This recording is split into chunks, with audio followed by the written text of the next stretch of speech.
your beliefs, your success in life, the relationships you have in your life, and your emotional state, whether you're happy or you're sad or whatever, it's all down to one thing.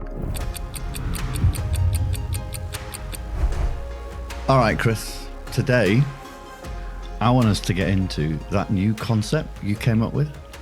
Oh, yeah. And how it's huge, how it can completely change the way we look at our lives. I hope I came up with it. Yeah. I mean, I haven't looked. I mean, maybe it's in some book somewhere. You've even come with the catchphrase. Curiosity causes change. I love that. Yeah. So we're going to start asking questions. You're going to ask me questions. So I'm going to pretend that I'm the audience. All right. So I'm going to start grilling you with. We'll see how it goes. All right. Okay. I'm the audience. Okay. Pat. What? Are you happy with your life? Sort of. All right. Yeah, Have you been successful in life? I have been less successful than I would like. All right. Mm-hmm. How is your emotional state? Are you happy and fulfilled, or are you angry and frustrated? I'm better than I was. I'm aiming for happy and fulfilled. But I think if I'm honest, I'm probably frustrated with where I'm at and the lack of progress that I feel that I have made. And sometimes, depending on the situation, I can get a little bit angry sometimes. Okay. So do you think you are where you should be in these areas or not? No. Okay. No. That's fair. Okay. So I'm hoping that most people listening are in the same boat. Because if you are happy, then you don't really need to listen to this podcast. Yeah, there's nothing here for you. But if you're not, then keep listening. I'm envious of those people. Yeah. So Yeah. this new analogy that we've been thinking about, it's hopefully going to explain why you are where you are in life in terms of your success in life and your emotional state in life. Right. Because it's our view that you are wherever you are in life because you're exactly where you should be. Yeah. Okay. Why are we exactly where we are supposed to be? Yeah, get into that. Okay, so you are where you're supposed to be because you have created a user manual for your life in your head.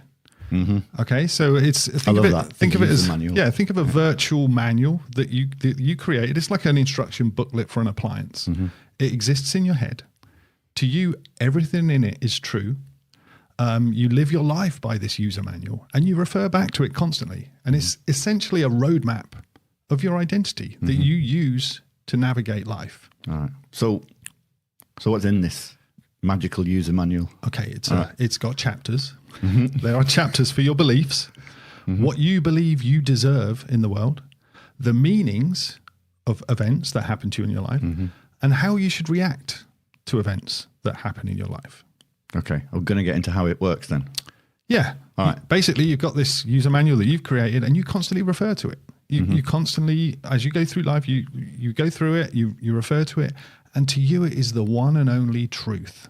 I love that bit. And so it drives up where you end up in life through your beliefs. It determines your success, your wealth, your profession, your job, your station in life. So let me just break that down a bit.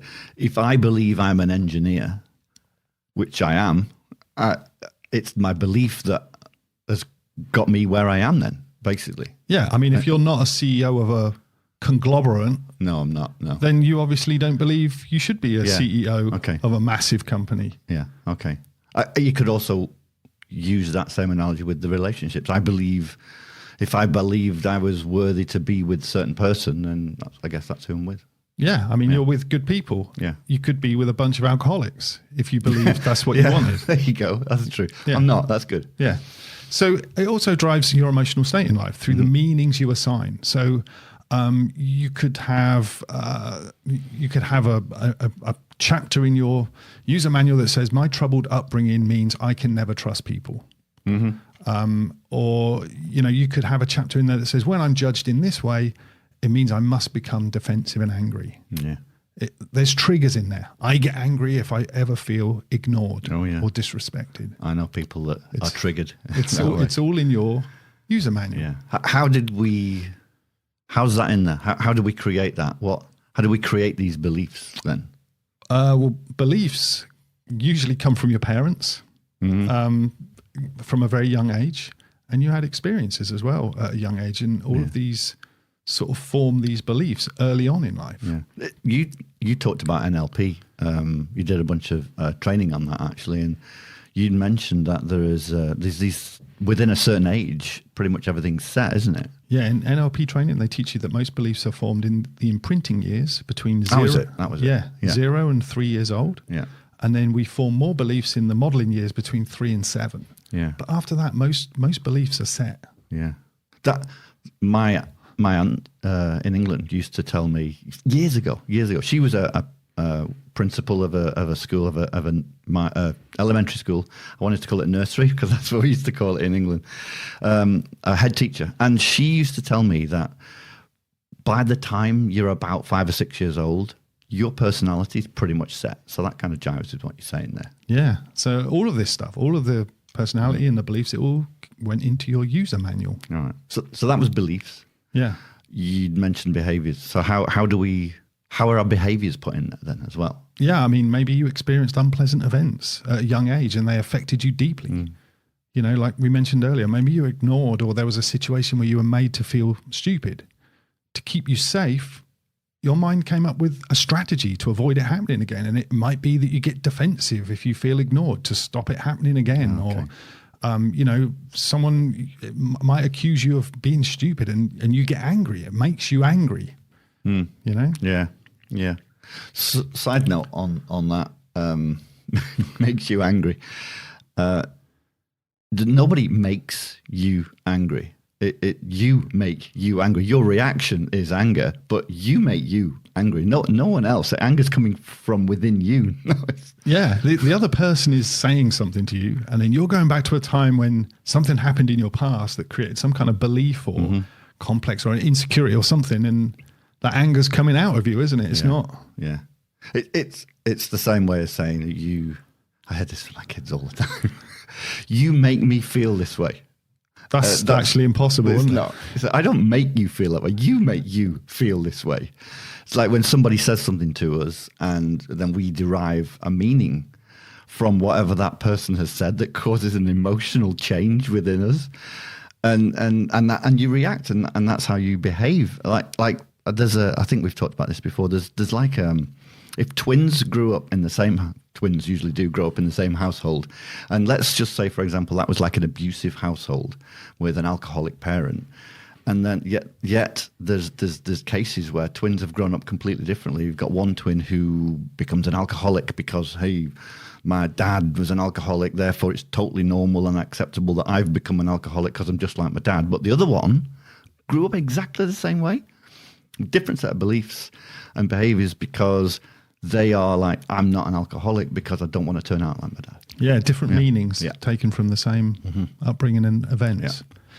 Yeah, so you develop beliefs and behaviors, and all of this went into this user manual that you've got. And then you filter your life based off this user manual.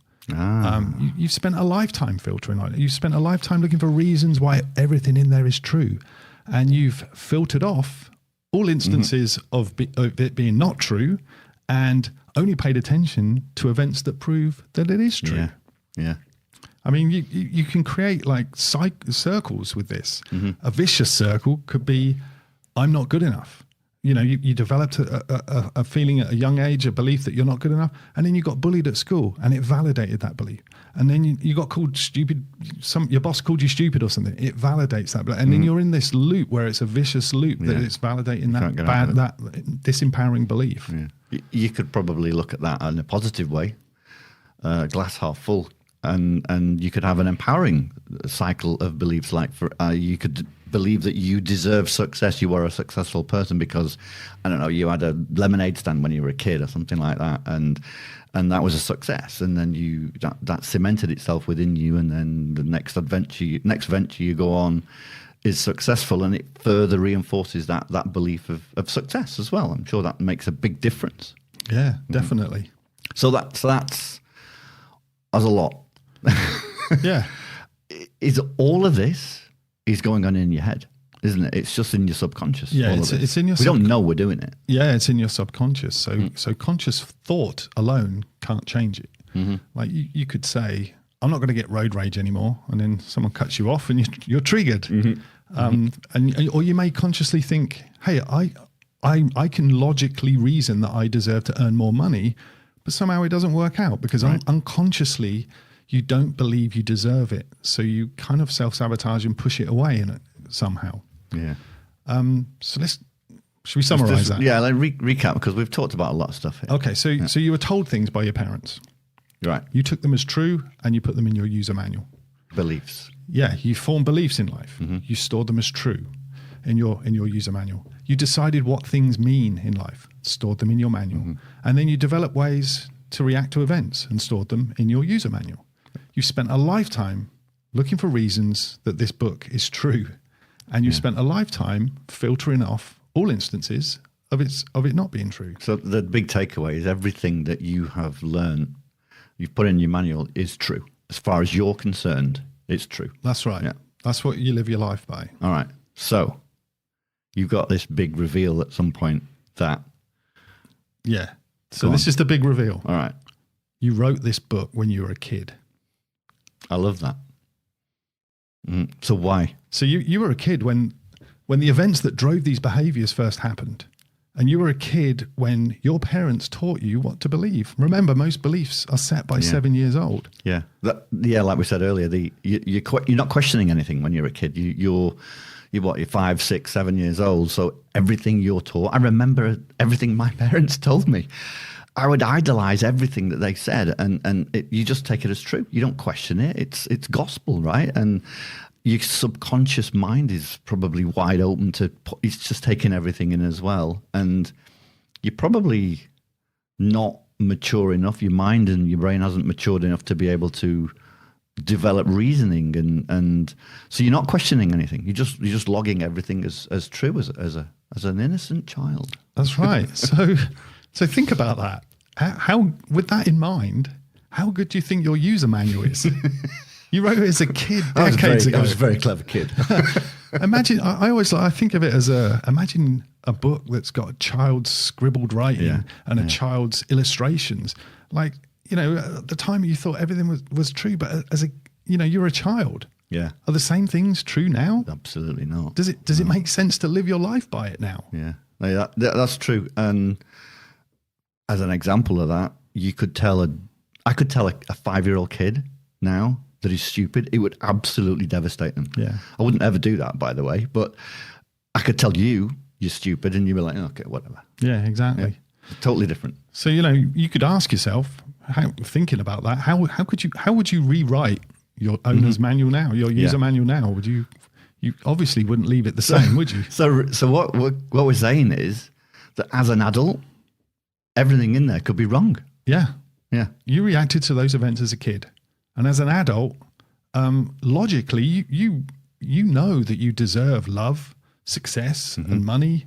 A kid doesn't know that. No, that's true. Your parents taught you those beliefs, and even they could be wrong because they were taught by their parents. Yeah, probably were wrong. Not in a malicious way. No. Maybe you've got parents... Yeah, you're trying your best as a parent. Yeah, especially when it comes to something like success. Maybe your parents were at a certain level, and you want way more than that. But you've been taught that success is about what they got. Yeah, and you've got to kind of somehow break that because you've been taught to believe that that's where you could be. So I want to recap again where we're at. So what we're saying is that your beliefs, your success in life, the relationships you have in your life, and your emotional state, whether you're happy or you're sad or whatever, it's all down to one thing. And that one thing is your user manual was written when you were a kid. That's right. But there is good news. I love that. That's great. That. There is good news. Go on then. You get to rewrite your user manual. Yeah. You wrote it in the first place. You get to rewrite it. Yeah, that's huge. This is the bit where it could literally change your life. Yeah. And should. Yeah. Well, the way and the way to do that is to start analyzing it and question it. Yeah, question everything. Because, you know, and then ultimately change it. Yeah. What is it you said at the beginning? Curiosity causes change. Yeah, exactly. Yeah. So you got to start analyzing and questioning your user manual.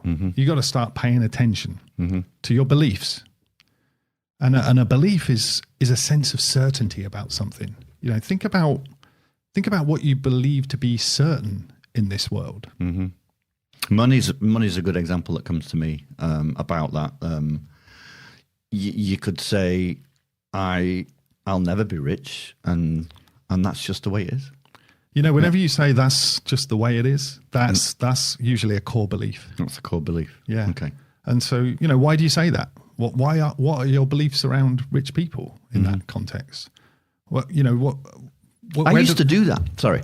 I would, you'd go past these giant homes in the neighborhood, but in the posh part of town, and you would be like, oh, that's them. That's for rich people. Yeah. And you wouldn't even question it at all. Well, you got to ask yourself as well, what did your parents teach you about rich people? What did they tell you about rich people? Were they complimentary? Did they tell you rich people are evil? Because if that's the case, then you don't want to be evil, so you don't want to be rich. You're right. Yeah. You could look at your beliefs on success or your lack of it. Have you ever said, I could never achieve that? Yeah. You know, you've got to ask yourself, what are your beliefs around your level of success? You know, and where do they come from? What did your parents say to you? What did people close to you teach you about success? Another one to question is how do you feel about people that have done what you want to do? Yeah. Do you believe you could be at the same level as them? Yeah, that's true. And then you've got triggers and behaviors as well. You've got to start looking at, do certain comments set you off? What makes you angry? What frustrates you? You know, do you react instinctively in certain situations and then justify it and say, well, that's just the way I am? Yeah, that's just the way I was. I remember this. It springs to mind how I used to be driving on the road and I used to get a road rage. I don't anymore. And I would unquestionably, if somebody's driving like a moron, and there are a lot of people that, in my opinion, drive like morons, and I would just get triggered. I would react. Sometimes I would honk at them or do other stuff. But then I remember now, I'm conscious now of having changed the way I react, and it could be, he must be in a bit of a hurry, that guy. I'm just letting him go, kind of thing.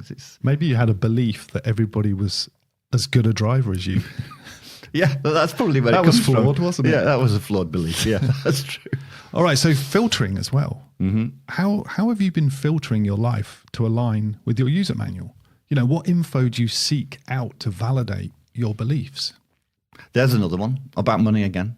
I remember a time when I believed I wasn't any good with money. I would focus on, I guess it's the filtering part of it. Now that you mention it, it was, I would only ever focus on the fact that I'd lost money in the stock market, for example, and I would completely ignore the occasions when I would make money. Yeah, because it would just dwell on the fact that I'd lost money, and it reinforced that. Filter off when you did well.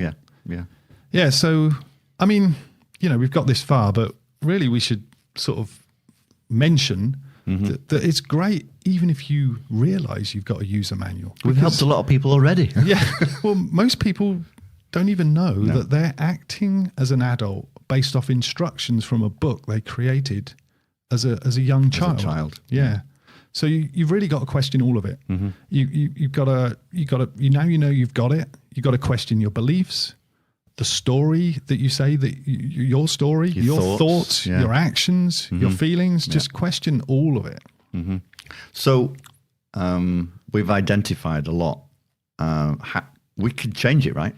Yeah, I mean, you can change it. There's NLP. You can do NLP. You can do hypnosis. But one of the first things you can do is just start trying to reframe it. Like if you find a belief, think of a belief that you have, and actively look at it from the other side. All right. Because I got a friend. I'll give you an example. All right. I got a friend, and he believed that he was always going to be overweight and overeat. Yeah. He used to say that's just the way it is.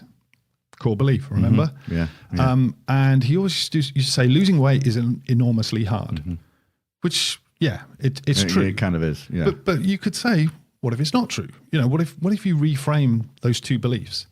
Other people have lost weight from the same position, right? So it must be possible. So it's not impossible. And what if there was another way to do it other than pure willpower? Yeah. What if it was easy? And it turns out that he did stumble upon a diet that worked for him, where the food comes in predetermined fuelings, and he lost a load of weight. And he didn't know there was another way. He just presumed it would be impossible and hard, but it didn't actually turn out to be that bad for him. That's a good example of how you can reframe it. I like that. Yeah. So we could talk about beliefs all day, and we probably will in other podcasts as well. I know we've got a plan. Yeah, we will to do that. How do you change your behaviours? Okay, so you've really got to try and reframe them as well. So analyze your behaviours, your triggers, and the meanings that you give to events. So, okay, how can you reframe a meaning you assign to an event then? Okay, well, whatever you think an event may mean, just pause and think, what if you took an opposite meaning? So here's an example. What if you lost a loved one? You could decide that it means that you can never move on with your life. Or you could look at completely the opposite angle and say, you could decide that the meaning is that you were lucky to have them in your life when you did, and you're going to move forward and they would be proud of you for doing that. So it's two meanings for the same event. Yeah. There's another way. I know we could talk about this, and it's hard to do this as well. I find it really difficult at first. Ask for feedback. Ask your family and friends. Ask them what they think about you. But more specifically, ask them how you react as a person to certain events. What are your triggers? Yeah, that is a tough one. Get some interesting answers. Yeah, but take it in. Yeah. Okay, so let's kind of close this out. So remember that you wrote this user manual, but you do get to change it. It's not set in stone. You can rewrite it page by page if you want, or rewrite the whole thing. Yeah. And the key point there is there's only you that can change it for you. It's not like a magic wand you can wave. It's work.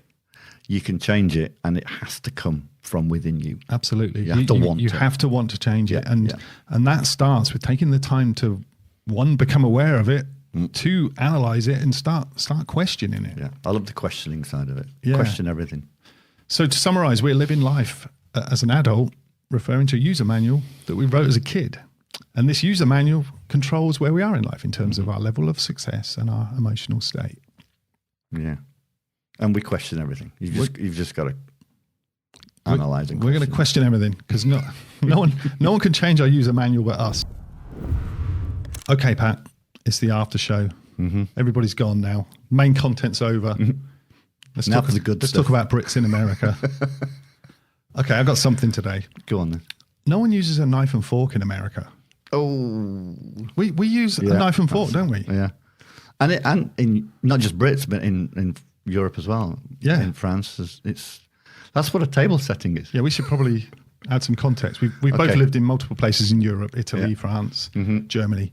Knives and forks. Everyone uses knives and forks, but I've noticed that I've been out for lunch with work colleagues, and there's 20 people, and I look down the line, and everyone's just using a fork, and I'm the only one stood there with a knife and fork. Sat there with a knife and fork. Yeah,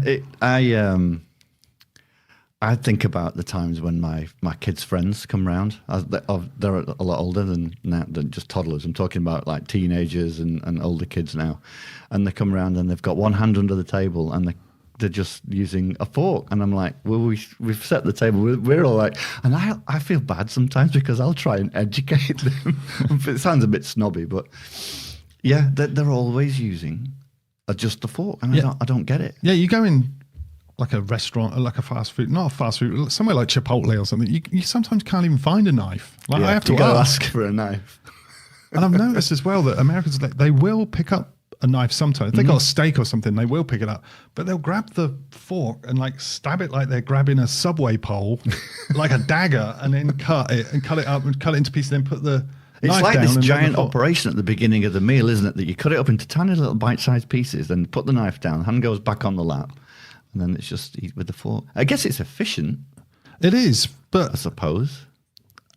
We just talked about a steak, but most stuff like burritos or that, they're cut with the side of the fork. Yeah. I was never trained to do that. There's no serrations. You can't cut yourself on the edge of a fork. Like I just I've tried it, but I just pulverize things. So some things maybe like a chocolate mousse you could eat with the side of a fork, or cake. Anyway, we've not been taught. Even steak. No, I can't. Yeah, we've not been taught that, have we? No, it's not. We were taught by the Queen. Yeah, exactly. Personally. Yeah, that's what happened. Okay. Yeah. Well, let's have a positive observation about America. I'll tell you what, you can get any food, any nationality. I absolutely love that. It's pretty much. In fact, I say when I can't be bothered cooking one night, and I'll say to the wife and the kids, okay, what do you want to eat? Okay, first of all, what nationality food do you? We've got to narrow it down a little bit because there's so much choice. Yeah, absolutely. And sometimes. Like, I'm going to say this quietly because sometimes they make it even better. Like, I've lived in Italy. Yeah. In Italy, people will be shocked to know that they never have meat with pasta. Pasta. They have first plate, second plate. Yeah. They'll eat pasta you used first. to do that. Yeah. They eat pasta first and then a piece of meat on a plate with some vegetables. I used to go in the canteen. Yeah. Sorry, the cafeteria, and I used to get chicken and pasta on 2 plates and cut the chicken up and put it in the pasta. And they used to call you something. They said, you eat like the cow. But in America, they mix it all together and it's so awesome. It's miles better, isn't it? Yeah. Service is always amazing. Mm-hmm. We've talked about that before, but it is fantastic. Yeah, you can go in these restaurants and you can change anything on a dish. They'll never bat an eyelid. They're just like, that would be perfect. Mm-hmm. And they'll let you take it home with you if it's too much, which is always too much. Yeah. Which is kind of nice in one way, as long as I don't like wasting food, so I'll take it away. Good luck doing that in France. In a bag. That actually happened to me. Because I'd been in America and I'd come back and we were living in Paris for quite a few years. And I was in this really nice restaurant with my wife. And we ordered, it's called a côte de bœuf, which is basically means a side of beef. It's this huge, massive, like a tomahawk steak thing. And between the two of us, we ate like a quarter of it. And I'm like, I'm going to take this back. I can make a curry out of this tomorrow or something like that. Have it for my lunch. And so I said to the waiter, when he came over, I said, can you take this and wrap it up in foil and give it, I want to take it home. And he's like, quoi? Like with this like Parisian attitude, like, you want to do what? So yeah, I want to take it home. There's a lot of meat there. It's good. I don't want you to throw it away, and I want to take it back. And you want to take it home with you? Said, we don't do that. I said, yeah, just wrap it up in foil. It's fine. Just go back to the kitchen. I had to make him go and do it. And he's looking at me with this befuddled look on him like, what a dirtbag this guy is. It's times like that you just appreciate America even more. Exactly. So they won't bat an eye. In fact, they'll ask you, do you want a box for that? Yeah, exactly. Yes, thank you. All right. Yeah. Thanks for tuning in. If you like what you heard, please like and subscribe so you never miss another episode. Also, check out our social media content for more ways to avoid being middle-aged and miserable.